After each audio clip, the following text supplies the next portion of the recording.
Kicking off this tutorial, we're running a number 3 guard with the lever closed, going around the head, just cleaning up some bulk, that way we can see our guidelines better. So we already cut the top, we set a foundation right at the parietal ridge, and we are cutting right underneath that foundation that we set previously. So right here I'm indicating with the pinky, we are doing a low drop fade, so we're setting that guideline right above that pinky, so right on top of the ear. And since it is a low drop fade, we're dropping it all the way back to the tip of the bone. When you use the trimmers, you want to make sure that you go all the way down to your skin, because our next step is going to be using the electric shaver. So the more you cut with this step with the trimmers, it's going to be easier for the electric shaver to pick it up. It's going to be more smooth for the client, and you can also work a little bit faster.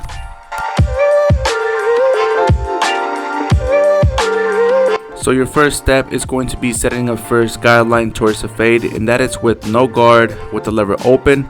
You go up about an inch and then you close it all the way, and you want to attack that bottom line first. The bottom line is the hardest one to erase, so I always like to start off first in the bottom, just erase it. Open the lever slowly, going all the way up to your guideline, and just keep doing it, opening and closing the lever until that guideline is erased. Jumping on to the number 1 guard with the lever closed, we're setting our second guideline. We're going up about an inch, but the trick to this is making sure that you follow the previous guideline that you did before.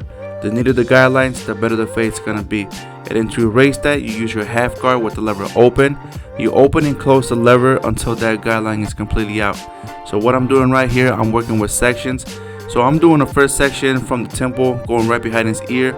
I erase it, and then I work from behind the ear back to his tip of the bone. This keeps me more organized, that way I know exactly what I'm cutting. If I see any dark spots that I need to go over, you always want to jump back.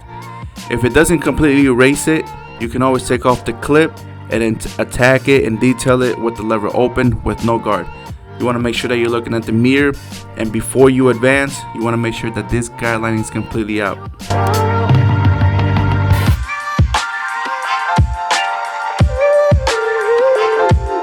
Now we are using the 1.5 guard with the lever closed. We're setting a guideline, again just following the guideline that you did previously. Here's where it comes a little bit tricky. Once you set that guideline, you're going to open up the lever. You open it all the way and you go right underneath that parietal ridge. But instead of making that strong guideline, you want to make sure that you're flicking out. We're flicking out to that foundation that we set previously when we cut the top. Now to erase that guideline, we are using the number 1 guard. So whenever you set a guideline, to erase it, you always have to jump back down 1 guard. When you jump back down to a guard, you have to use the lever open. You flick out and you slowly close the lever until that guideline is erased. Sometimes it's not going to erase it all the way, so what that means, you have to jump back down another guard. So right here we see a guideline, so we're jumping back down to the half guard. I'm doing the same steps. I'm working with sections right in the temple area, working behind the ear, opening and closing the lever until that guideline is out. Once I see that it's finally out, I continue behind the ear, working my way back down to the tip of the bone. The reason why I work by sections is because I want to stay organized throughout the whole haircut. I want to have full control of the haircut, so working in sections allows me to see where I'm cutting and where I need to detail next. So next, what I'm doing right here is clipper over comb. All I'm doing is connecting the fade to the parietal ridge. As I mentioned before, the top is already cut. We already set a foundation. So what I'm doing now is just connecting the fade to the top.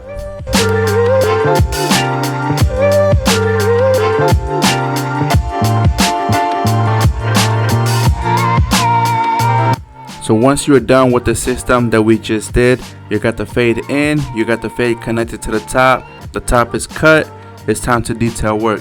This is when you look back at the mirror, you look for any dark spots, you look for any lines that you left behind. The mirror never lies. The mirror will tell you everything if you need to go back in detail. So the more detail you put into the haircut, that is where your haircut is going to stand out. Your client is going to notice, your haircut is going to pop out. And this is where word of mouth happens. If the client loves his haircut, he's going to tell another person. That other person is going to come back expecting this haircut. So take your time on this. Detail, use the corner of the blade. Look for any dark spots, any lines that you left behind. If you have any doubts or you have any questions, just look back at the mirror. The mirror never lies, and it will tell you what you need to work on.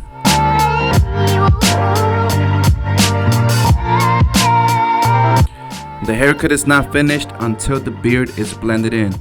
Right here, my client did not request his beard lineup or anything like that, but I'm going ahead and blending in the beard. The last thing I want to do is for my client to go back home and do it himself. He's already in my chair, so I might as well take care of it. Whenever you're doing any kind of lineup, you want to make sure that you don't apply a lot of pressure. You don't want to nick your client or cut your client.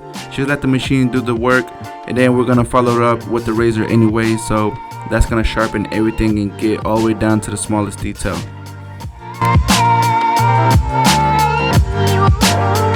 If you follow this system step by step, this is how your results are going to look like. A low drop fade. I really hope you learned something from this video. That is the whole purpose on why I'm doing this video. I just want to help you guys out. I want to make sure you guys get to the next level. If you guys want to learn how to cut the top, I got a video that's going to link on the corner of the screen. Hit that video. We're going to break it down step by step and add in some texture to the top. Hit that video, hit the subscribe button. I will see you guys on that next video.